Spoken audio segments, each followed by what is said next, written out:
Queria convidar o nosso conselheiro secretário aqui para tomar assento na mesa. Temos quórum, ela me chamou. Ela me disse que tinha quórum. Vamos tomar aqui assento.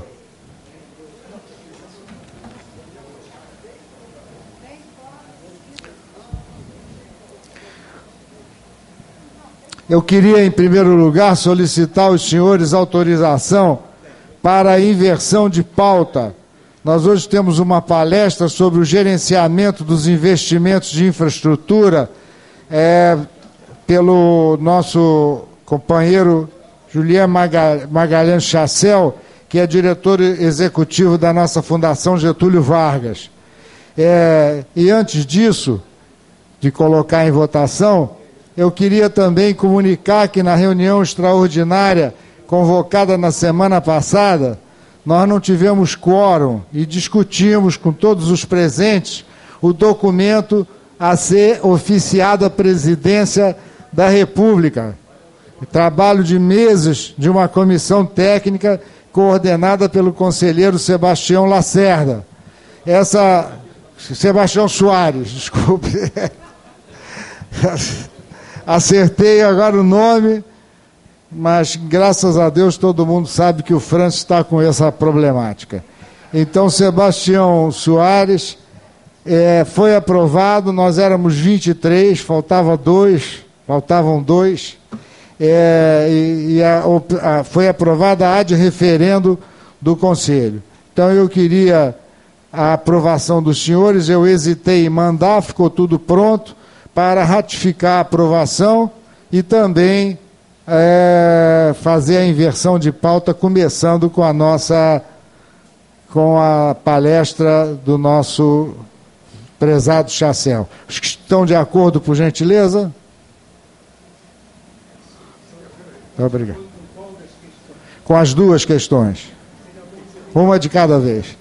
Então, quem está de acordo com o documento aprovado na reunião do Conselho anterior, por gentileza? Tem alguém contra? Alguém gostaria de se abster? Então, está aprovado. E segundo, a inversão de pauta, os que estão de acordo, por gentileza? Os que estão contra? Quem gostaria de se abster? Então, eu gostaria de convidar o palestrante, Julian Alfonso Magalhães Chassel, que tome assento aqui na nossa mesa. É um prazer recebê-lo aqui no nosso clube. Conheço e admiro de longa data. Muito obrigado por ter aceito o nosso convite. Ele dispensa apresentações, mas eu vou fazer aqui uma apresentação resumida. O nosso prezado Chassel é bacharel em Ciências Econômicas pela Universidade do Brasil em 1949. Fez o doutorado na Faculdade de Paris em 51, 52. É economista do Instituto Brasileiro de Economia da Fundação Getúlio Vargas, 53, 96. Professor assistente da disciplina de Teoria Econômica, Universidade do Brasil, 54, 72. É detentor do Eisenhower Fellow 59, 60. É professor visitante da Escola de Assuntos Internacionais da Universidade de Colômbia, Nova York, em 64. Foi diretor do Instituto de Economia da Fundação Getúlio Vargas, de 64 a 96, é membro do Conselho Técnico da Confederação Nacional do Comércio, é membro da Academia Internacional de Direito e Economia, São Paulo, Brasil, é membro do Conselho de Economia, Sociologia e Política da Federação de Comércio de São Paulo, e é consultor da presidência da Fundação Getúlio Vargas, é diretor executivo da Câmara de Arbitragem da Fundação Getúlio Vargas. Ele veio aqui nos convidar e eu trouxe aqui ao Conselho para indicarmos nomes de pessoas para integrar essa Câmara de Arbitragem da Fundação como especialistas para darem pareceres quando convidados. E ao longo de sua vida profissional, ele foi membro dos conselhos consultivos da IBM para a América Latina, do Banco de Montreal, Brasil, e de duas empresas suíças, a Firmenich e Nestlé. Pertenceu ao Conselho de Administração do Banco Francês e Brasileiro, Crédit Lyonnais, absorvido pelo Banco Itaú. Então, sem maiores delongas, eu passo a palavra para ele falar sobre o gerenciamento dos investimentos em infraestrutura, agradecendo ele ter aceito o nosso convite. Com a palavra, professor.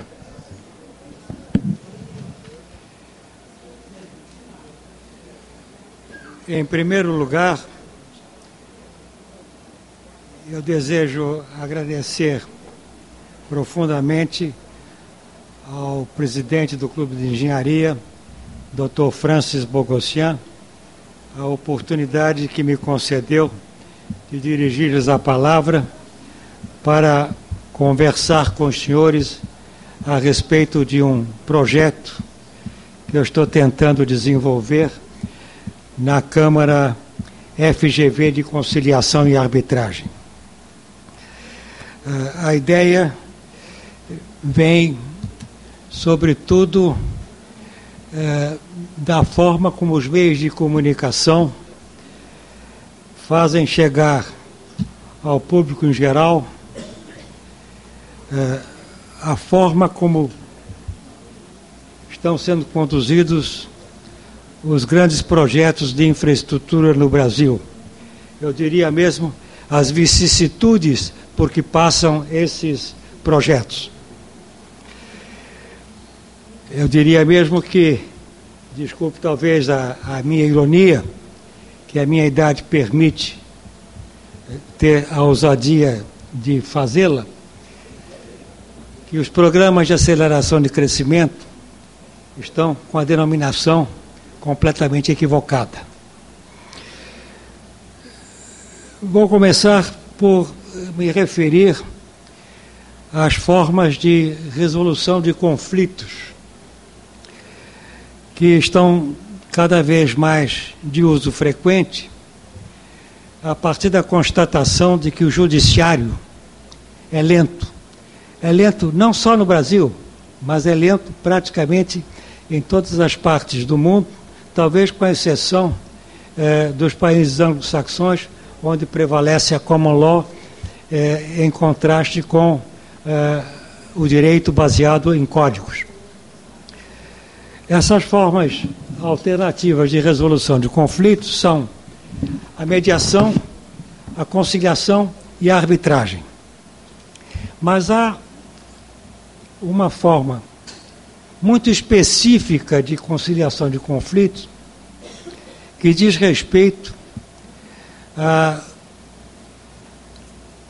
incidentes que resultam em controvérsias ao longo dos processos da construção civil pesada e, sobretudo, dos investimentos de infraestrutura, portos, aeroportos, centrais elétricas, autopistas e tutti quanti, que são, por definição, projetos complexos, de longo tempo de maturação e que têm um elevado coeficiente de risco na sua execução.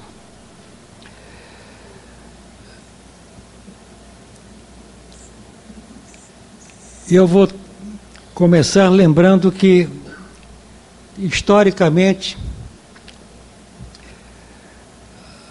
a constituição de Dispute Resolution Boards, que eu vou traduzir livremente para o português como Comitê de Resolução de Conflitos, é uma forma específica de dirimir conflitos durante a execução de grandes trabalhos de construção civil e que tem historicamente talvez o seu início na década dos anos 1970 com a construção no estado do Colorado, nos Estados Unidos, do Eisenhower Johnson Memorial Tunnel. dentre esses grandes projetos, ainda posso fazer referência também à construção de uma hidrelétrica no sudoeste da China, Etang, e, sobretudo, do aeroporto de Hong Kong, sobre o qual eu vou me deter um pouco mais adiante. O que é este Comitê de Resolução de Conflitos sobre os problemas que vão surgindo ao longo desses processos complexos e, como eu disse, de longo tempo de maturação, sobretudo na área de infraestrutura? Este comitê é, por condição genética, na sua origem, um ente do contrato. Um contrato entre o proprietário da obra e o consórcio construtor. E tem uma certa analogia com a arbitragem quando ele se constitui. Porque ele é construído, via de regra, pode ser que há casos em que o número seja maior, os membros do Comitê de Resolução de Conflitos são 3, pelo menos. Em alguns casos, 5. Mas esses 3, um é indicado pelo proprietário do empreendimento, outro pelo consórcio construtor, e os 2 indicam o presidente do comitê. Em contraste com a conciliação, a mediação e a arbitragem, a característica de um comitê de resolução de conflitos na Constituição Civil é que ele é constituído em previsão dos incidentes que possam ocorrer no decurso da execução do contrato. Então, há uma diferença fundamental, porque na arbitragem, por exemplo, ela surge quando o conflito já se instituiu. No caso do Comitê de Resolução de Conflitos na Constituição Civil, ele é constituído com anterioridade ao aparecimento do conflito e em previsão de que esse conflito possa ocorrer. Às vezes, sequer acontece. Aqui eu gostaria de colocar em projeção o que eu poderia chamar de o algoritmo do Comitê de Resolução de Conflitos. Eu vou simplesmente ler o que já está projetado. O comitê tem 2 funções básicas. Uma é de familiarizar-se com o projeto durante a sua execução, no pressuposto que o contrato envolve construção. Então, o procedimento tem início com a convocação das partes, e cada uma designa uma pessoa, e essas pessoas, então, indicam o presidente. Como na arbitragem, e aí é que existe a analogia, os nomes indicados devem ser aceitos pelas partes. Aceitos pelas partes, então, escolhem um terceiro. Também aqui a independência é um requisito essencial para a constituição do comitê. O fato de ser indicado por uma parte não quer dizer que, quando surge uma controvérsia, ele vai ser o advogado daquela parte.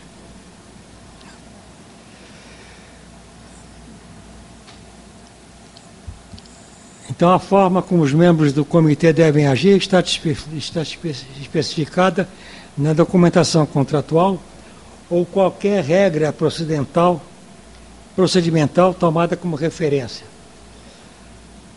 No caso do serviço que eu estou tentando instituir, nós já temos um regulamento próprio, que seria, digamos, a referência para os trabalhos do comitê. O que é importante, no caso, é que o comitê tem que estabelecer a duração e o calendário das visitas ao sítio do projeto. Por exemplo, 2 dias de visitação in situ a cada trimestre. Isso, evidentemente, é estabelecido no momento em que se redige o contrato. O procedimento a adotar em tais visitas. As informações que devem ser prestadas aos membros do comitê, a documentação relativa ao projeto, minutos de reunião e relatórios de progresso à medida que eles estão disponíveis.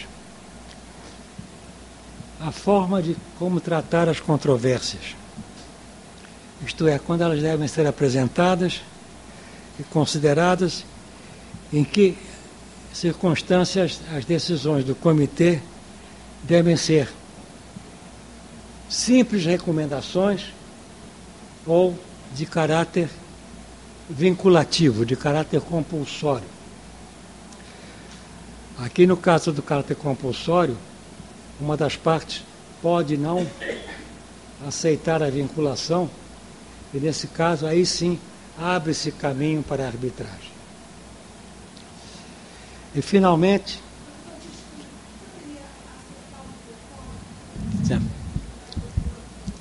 pois não, me desculpe. E finalmente, matérias de natureza administrativa, nelas incluídas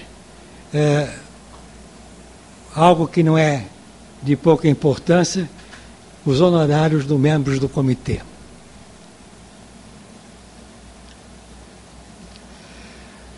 Voltando, quando há uma controvérsia no curso da execução do projeto, as recomendações e decisões. Aqui há também uma certa analogia com a arbitragem, porque quando existe na resolução da controvérsia diferenças de opinião entre o proprietário e o consórcio empreendedor, abre-se prazo para que as partes coloquem o seu ponto de vista através do que eu poderia chamar de position papers. Contudo, é preciso ter presente que essas position papers não são petições, porque, no caso, o trabalho do comitê não é uma prestação jurisdicional, é a prestação de um serviço de natureza